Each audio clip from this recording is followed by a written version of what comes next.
Assalamualaikum warahmatullahi wabarakatuh. Oke, kembali lagi bersama saya.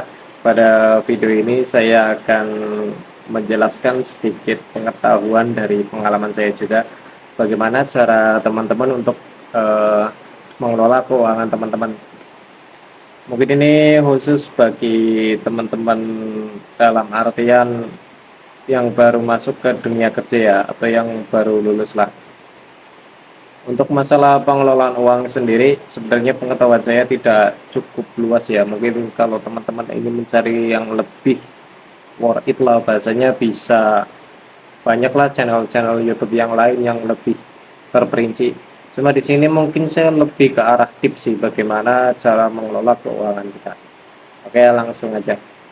Untuk biasanya ya yang baru lulus sekolah atau baru bekerja, yang belum begitu memahami bagaimana cara mengelola keuangan dengan tepat, sehingga uang dari hasil kita bekerja itu bisa lebih efisien lagi untuk digunakan. Dari pengalaman saya yang dulu, karena saya lahir pada keluarga yang biasa, jadi untuk mengetahui bagaimana cara mengelola keuangan yang tepat, saya kurang paham. Walaupun habisnya itu nggak sia-sia lah, dalam artian nggak buat foya-foya secara berlebihan, tetap aja masih ada yang kurang setelah saya melewati fase-fase seperti ini ya. Dulunya saya itu bekerja di pabrik, bisa dikatakan di perusahaan otomotif ternama di Indonesia, tapi di sini saya nggak akan nyebut merek perusahaannya lah, nggak perlu. Ini hanya saya mau seperti sharing lah kepada teman-teman ya. Jadi pada dulu saya itu ya cuma kerja kerja, ada uang sisa dikumpulin, ada uang sisa dikumpulin, nggak pernah dikelola dengan benar lah, sehingga pas habis kontrak ya, kalau umur masih nyampe sih buat nyari lagi nggak masalah, tapi ketika umur udah susah buat nyari kerja itu yang masalah, karena uangnya terkesan itu seperti hilang kemana gitu. Itu bagian dari pengalaman saya sih ya, mungkin banyak yang ngerasain seperti itu ya, seperti itulah.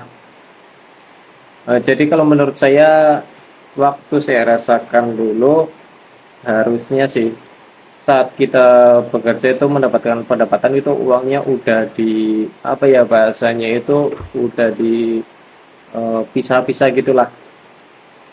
Kita, kalau saya, menurut saya ada tiga hal yang harus di dibagi ya dalam menata keuangan kita. Yang pertama, dari gaji kita itu kita pisahkan kebutuhan pokok kita apa aja. Yang kedua, kan sisa nih, sisa itu dibagi lagi menjadi dua aspek. Yang pertama simpenan sementara, dan yang kedua simpenan tetap. Jadi simpenan sementara ini simpenan yang masih bisa dipakai ya, semisal ada kebutuhan-kebutuhan mendadak atau kita kepengen liburan atau main, ini pakai simpenan sementara. Nah, simpenan yang tetap ini usahakan jangan dipakai. Kalau misal sebulan teman-teman bisa mengumpulkan 1 juta, dalam setahun kan udah lumayan mengumpul 12 juta kan. Kalau mungkin yang kerjanya sudah netap sih nggak begitu masalah ya, tapi kalau yang kontrak kan kerasa banget lah pasti kalau udah habis kontrak. Dan juga tidak menutup kemungkinan bagi teman-teman yang kerjanya sudah netap pun juga perlu mengetahui hal seperti itu ya, karena kedepannya kita kan nggak tahu mau seperti apa kondisi kita, kan nggak selamanya akan seperti itu terus lah. Juga kayak prinsip nggak selamanya kita harus bekerja ngikut orang sih, kalau kata saya terserah masing-masing ya, namanya jalan rezeki orang itu berbeda-beda. Nah, kebetulan pada pengalaman saya pada waktu dulu itu, saya kerja selama kurang lebih 6 tahun di dunia pabrik dengan 3 perusahaan yang berbeda-beda, karena sistemnya kontrak terus. Kebetulan saya memang bahasa lainnya mungkin bukan rezeki saya untuk bisa menjadi karyawan tetap. Walaupun pada awalnya saya sempat kayak pesimis gitu, saya habis ini ngapain ya, saya habis ini ngapain ya, tapi dengan berjalannya waktu akhirnya ya sedikit demi sedikit nemuin jalannya sendirilah gitu.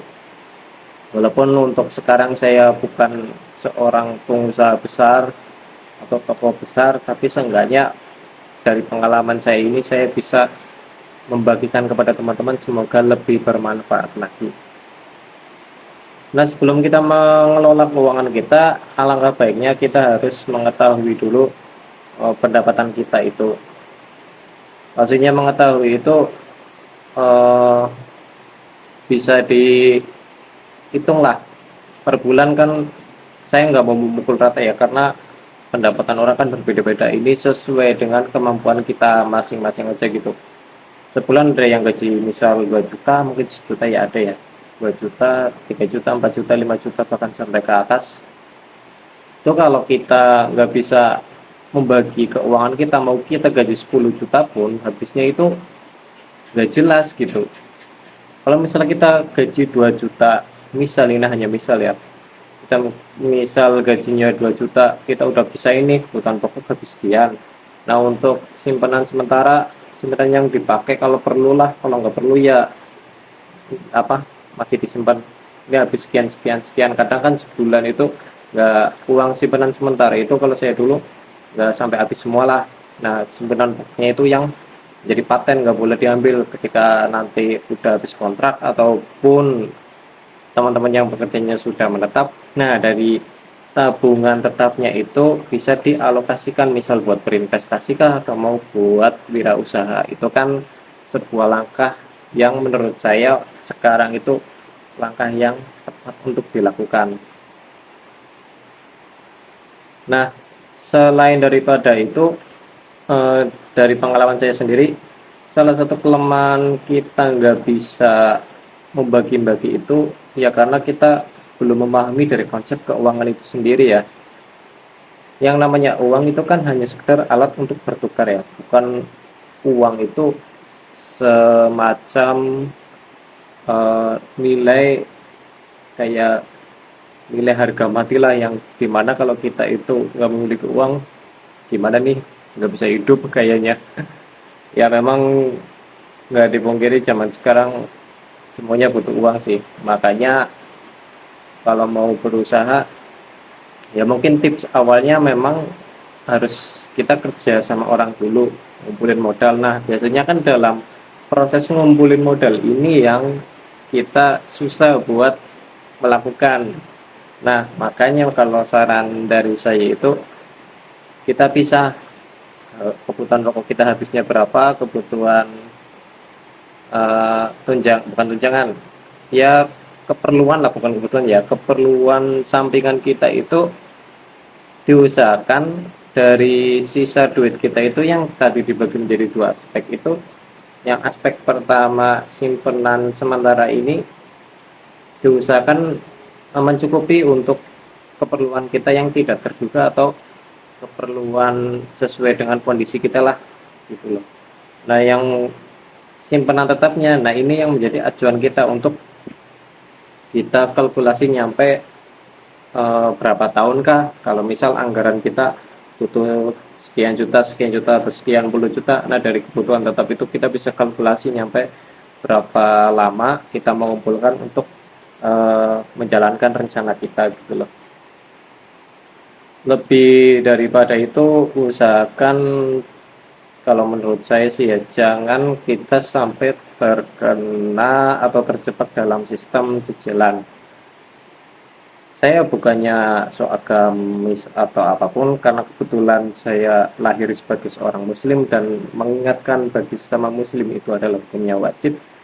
Di luar daripada hukum konsep Islam bahwa eh, riba itu adalah haram, di sisi lain kalau dihitung secara matematika ya, kalau misal kita perlu rumah ataupun kendaraan atau HP atau apapun, kita menggunakan sistem cicilan yang berbentuk riba, pada dasar konsepnya kita sudah rugi ya. Dalam artian rugi di sini, jadi misal kita mau beli motor dengan harga 12 juta, tapi dengan konsep seperti itu kita beli taksirannya menjadi 15 juta, ini hanya misal, taksirannya menjadi 15 juta.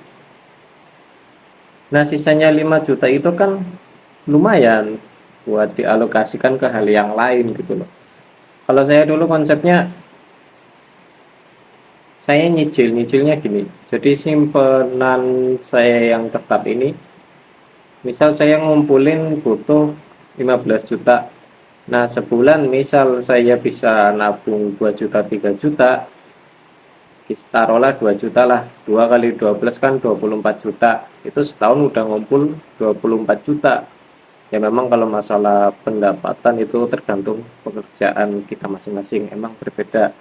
Kalau ada yang berpikir kayak, ya mungkin kalau yang kerja gajinya gede ya ngumpulin kayak gitu gampang, tapi kalau bagi kami yang gajinya pas-pasan, ngumpulin kayak gitu kan susah. Tunggu dulu, jangan terlalu apa namanya, terlalu berpikir seperti itu ya. Kalau di sini cuma mentingin barang dapat, ya bisa dapat.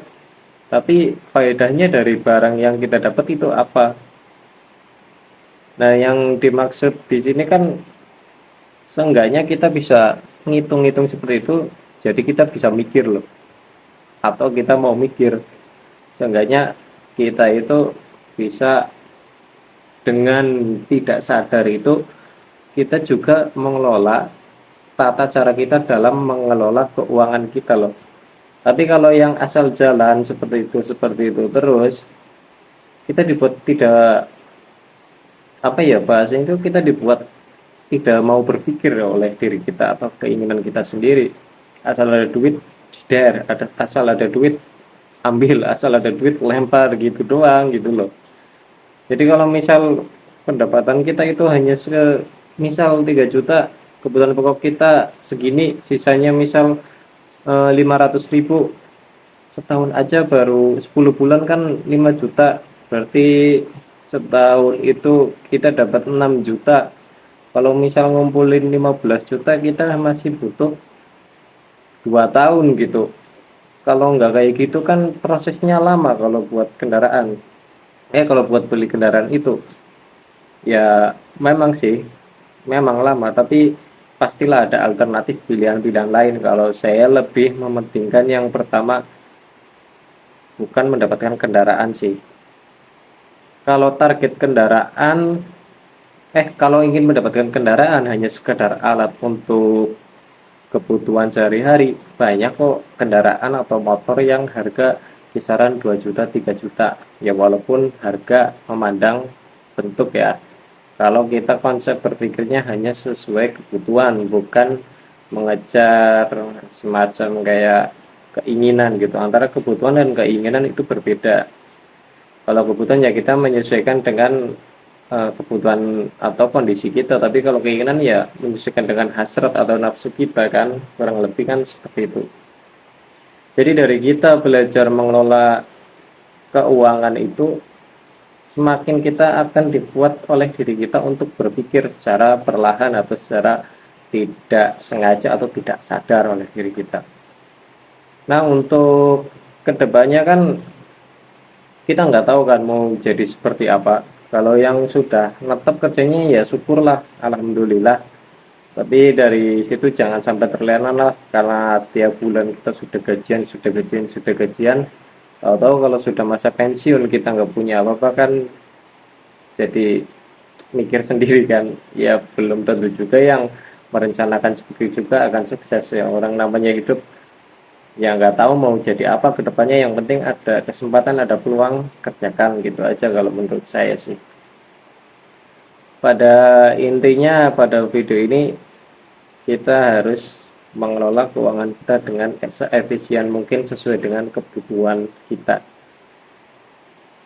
Setelah dari pendapatan kita, kita sudah pisahkan antara mana kebutuhan pokok, lalu tabungan bisa kita kelola dengan benar. Nah, dari tabungan itu kita kumpulkan sampai waktu yang tepat untuk kita alokasikan buat investasi ataupun berusaha. Lebih, mungkin ada yang bertanya, lebih baik investasi dulu atau usaha ya? Kalau itu tergantung kondisi sih. Kalau mungkin bagi teman-teman yang keadaannya itu pas-pasan, kalau menurut saya lebih baik ke usaha dulu, urusan investasi itu bisa belakangan. Kenapa seperti itu? Kalau misal kita investasi dulu, tapi keuangan kita belum mapan, seandainya amit-amit terjadi eh, cash flow atau down lah dalam keuangan kita, mau nggak mau kan investasi yang sudah kita kumpulkan, yang sudah kita beli dari jerih payah kita itu kita jual lagi kan, ya walaupun nilainya pasti akan bertambah gitu kan. Yang namanya investasi kan harusnya nilai dari barang itu nggak termakan biasanya itu nggak termakan zaman gitu loh, kayak tanah kan setiap tahun itu naik gitu. Kalau kayak emas ya tergantung, ya walaupun turun tapi nggak terlalu jauh, itu bisa emang bisa masuk kategori investasi juga gitu. Tapi kalau yang namanya tanah kan setiap tahun naik. Nah, kalau yang bagi keuangannya pas-pasan, ya mending kumpulin uang buat berusaha dulu. Nah, dari hasil usaha tersebut nantinya skema yang tadi itu dimasukin ke situ juga. Duit modal udah pasti dipisah. Nah, duit buat kebutuhan pokok atau kebutuhan penting kita pisah. Nah, sisanya duit tabungan, antara tabungan yang tetap dan tabungan yang sifatnya itu sementara gitu loh. Nah, dari yang tabungan tetap ini mau sebesar apapun, mau sekecil apapun, ketika kita kumpulkan dirasa nilainya sudah pas dengan apa yang kita inginkan, barulah kita alokasikan ke hal tersebut. Jangan langsung ada duit lempar, ya itu sama aja membuat kita secara tidak sadar, membuat kita itu tidak mau berpikir atau menggali potensi yang lebih pada diri kita sendiri. Kalau menurut saya sih seperti itu. Apalagi yang namanya uang itu bahasan kayak kenapa sih apa-apa semakin mahal, ya mau nggak mau kita harus tahu ya, hidup di zaman sekarang kan kita termakan oleh inflasi gitu loh, inflasi. Jadi uang bentuknya nilainya sama 100, sama-sama 100.000, tapi kan 100.000 zaman dulu value atau nilai 100.000 sama zaman sekarang itu berbeda gitu loh. Jadi pentingnya kita itu untuk bisa mengelola keuangan kita dengan semaksimal mungkin, dengan sebaik mungkin, itu untuk persiapan kita ke depannya. Jadi ada rencana-rencana gitu ya. Emang yang namanya rezeki itu di tangan Tuhan, tangan Allah, tapi kan kita sebagai manusia kita diberi akal, diberi otak untuk berpikir. Nah, ketika ada sesuatu hal yang amit-amit kita harus menjalankan itu, jadi kita nggak menyesalnya, itu nggak terlalu mendalam lah. Ya mungkin cukup sekian dari video saya, semoga bermanfaat. Terima kasih banyak sebelumnya yang sudah menyimak. Wassalamualaikum warahmatullahi wabarakatuh.